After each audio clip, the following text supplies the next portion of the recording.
안녕하세요. 책 읽어주는 여자 홍퀸이에요. 지금 잡지를 보다가 좋은 글이 있어서 읽어드릴게요. 잘 한번 들어봐 주세요. 제목은 비만 치료 전 반드시 알아야 할 것.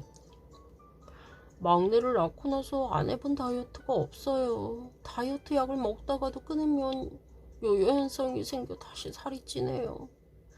이제는 건강까지 위협할 정도로 살이 쪘어요. 39세 미진 씨는 셋째 아이를 출산한 후 체중 조절이 잘 되지 않아 애를 먹었다. 여러 다이어트 방법을 시도해 봤지만 성과가 없어 결국 병원을 찾았다. 병원에서 미진 씨는 비만으로 진단받았다. 흔히 체중이 많이 나가는 상태를 비만이라고 생각하지만 정확히 말하면 체내에 과다한 체지방이 쌓인 경우를 가리킨다. 주로 체중을 신장의 제곱으로 나눈 값인 체질량 지수, 즉 바디 매스 인덱스 BMI를 기준으로 비만을 진단한다. 동양인의 경우 체질량 지수가 25를 넘으면 비만으로, 남성의 허리 둘레가 90cm 이상, 여성의 허리 둘레가 85cm 이상이면 복부 비만으로 진단한다. 종종 비만은 미용 차원에서 관리돼야 할 것으로 여겨진다. 하지만 비만은 질병이다. 1996년 세계보건기구 즉 WHO는 비만은 장기 치료가 필요한 질병으로 규정했다. 비만으로 인한 합병증이 다양하기 때문이다. 비만인은 정상 체중인 사람보다 2배 이상 높은 사망률을 보인다. 비만은 동맥경화로 인한 심혈관 질환, 고혈압, 당뇨, 고지혈증, 지방간, 담석증, 폐쇄성 수면무호흡증, 다낭성 난소질환, 불임증, 우울증, 퇴행성 관절염 등 만병의 근원이 되므로 반드시 치료가 필요하다. 비만의 원인은 여러 가지가 있지만 크게 5가지로 요약될 수 있다. 오랜 기간에 걸쳐 에너지 소비량에 비해 영양소를 과다 섭취해 에너지 불균형이 생긴 경우가 첫 번째다.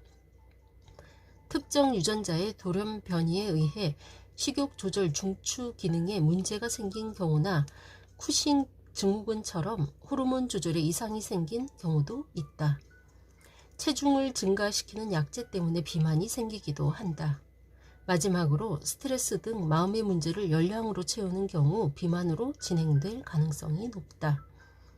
비만이 호르몬 이상과 같은 특별한 요인에 의한 것이라면 원인 질환을 치료하면 된다. 약제에 의한 것이라면 약 조절이 반드시 선행돼야 한다. 그러나 비만은 대부분 유전과 후천적 요소가 복합돼 나타난다. 체중 조절제를 먹거나 단식과 같은 극단적 방법은 일시적으로 성공할 수는 있으나 감량된 체중을 유지하기 힘든 단점이 있다. 따라서 미진 씨에게 요요 현상 없이 다이어트를 하기 위해 반드시 지켜야 할 5가지 규칙을 처방했다. 첫째, 하루에 500kcal 정도를 덜 섭취할 수 있도록 식단을 조절한다. 둘째, 빵, 떡, 면 같은 단순 당을 피하고 잡곡밥, 채소, 지방이 적은 살코기 같이 영양소가 풍부하고 포만감을 주는 음식을 중심으로 식단을 짠다. 셋째, 매일 계단 오르내리기, 30분 빠르게 걸어서 출근하기 등 생활 속에서 실천할 수 있는 운동을 꾸준히 한다.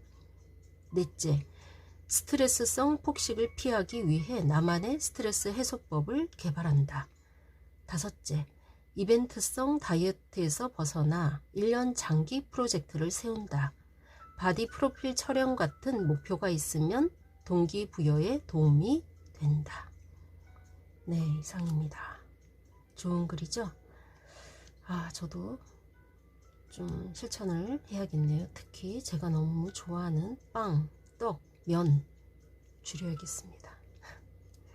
네, 이 좋은 글을 써주신 분은 가정의학과 의사인 서정아님의 건강에 관련된 좋은 글이었습니다. 여러분 모두 건강하세요. 지금까지 책 읽어주는 여자 홍퀸이었습니다. 감사합니다.